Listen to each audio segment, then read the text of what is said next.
আজ তাদের বিয়ের 12 বছর পূর্ণ হলো, কিন্তু এই দিনটা আমার ভাসুর ভাইয়ার জন্য আনন্দের ছিল না। এটা তার জীবনের সবচেয়ে কষ্টের স্মৃতির দিন। ভাবি মারা গিয়েছেন 11 বছর। আমরা সবাই বসে কথা বলছিলাম। হঠাৎ আমি মজা করে বললাম, ভাইয়া এত দিন হয়ে গেল আরেকটা বিয়ে করেন না কেন? আমার কথা শেষ হতেই ভাইয়ার চোখে জল ভরে উঠল। তিনি কিছু না বলে উঠে দাঁড়ালেন। ধীরে ধীরে দরজা খুলে বাইরে বেরিয়ে গেলেন। আমি অবাক হয়ে শাশুড়িকে জিজ্ঞেস করলাম, কোথায় গেলেন ভাইয়া? শাশুড়ি দীর্ঘশ্বাস ফেলে বললেন, কবরস্থানে যাবে। কেউ বিয়ের কথা বললেই এমন করে কেঁদে কবরের কাছে চলে যায়। ভাইয়া আর ভাবির গল্পটা আমি জানি। তখন দুজনের বয়স সমান। সদ্য এসএসসি পাশ করেছে, চেনা জানা থেকে বন্ধুত্ব, আর মাত্র 3 মাসের প্রেমের পরেই বিয়ে। সবাই বলতো ওদের ভালোবাসা চোখে পড়ার মতো ছিল। বিয়ের 1 বছরের মাথায় ভাবি গর্ভবতী হলেন। ভাইয়া তখনও সংসারের দায়িত্ব পুরোপুরি প্রস্তুত ছিলেন না। তিনি বলেছিলেন, আরও কিছুদিন পরে না হয় সন্তান নেই। কিন্তু ভাবি দৃঢ় ছিলেন, তিনি মা হতে চেয়েছিলেন।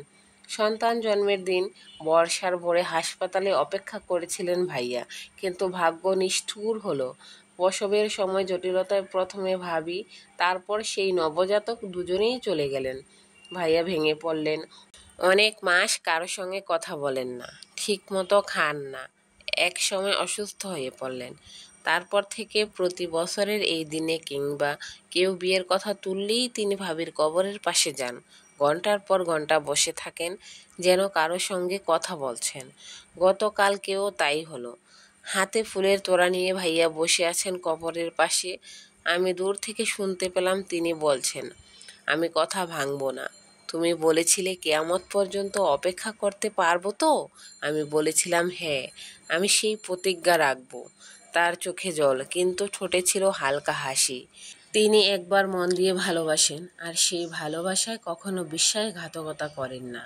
প্রিয় মানুষ আর পাশে না থাকলেও তার স্মৃতিকে আগলে রাখেন নিজের হৃদয়ে। ভালোবাসা তার কাছে শুধু উপস্থিতির বিষয় না, বরং অনুভূতি ও আত্মার মিলনের বিষয়। তিনি শেখান যে সত্যিকারের ভালোবাসা কখনো শেষ হয় না, শুধু রূপ বদলায়। আমার মনে হয় এক নারীতে আসক্ত পুরুষ ঠিক পুরনো গানের মতো, যা যত পুরনো হয় ততই মিষ্টি আর হৃদয় ছোঁয়া হয়ে ওঠে। এক নারীতে আসক্ত পুরুষ নিয়ে কথা বললে এটা শুধু রোমান্টিকতার বিষয় না, এটা মূলত অটলতা, সম্মান আর প্রতিজ্ঞার প্রতীক। আজকের যুগে যখন সম্পর্কগুলো সহজেই গড়ে ওঠে আর ভেঙেও যায়, তখন একজন পুরুষ যদি জীবনের সব সুখ দুঃখ এক নারীর স্মৃতির সঙ্গেই কাটিয়ে দিতে পারে, সেটা সত্যিই বিরল ও সুন্দর একটার চরিত্রের পরিচয়। ভিডিও ভালো লাগলে লাইক, কমেন্ট এন্ড শেয়ার করে দিবেন। আসসালামু আলাইকুম, আল্লাহ হাফেজ।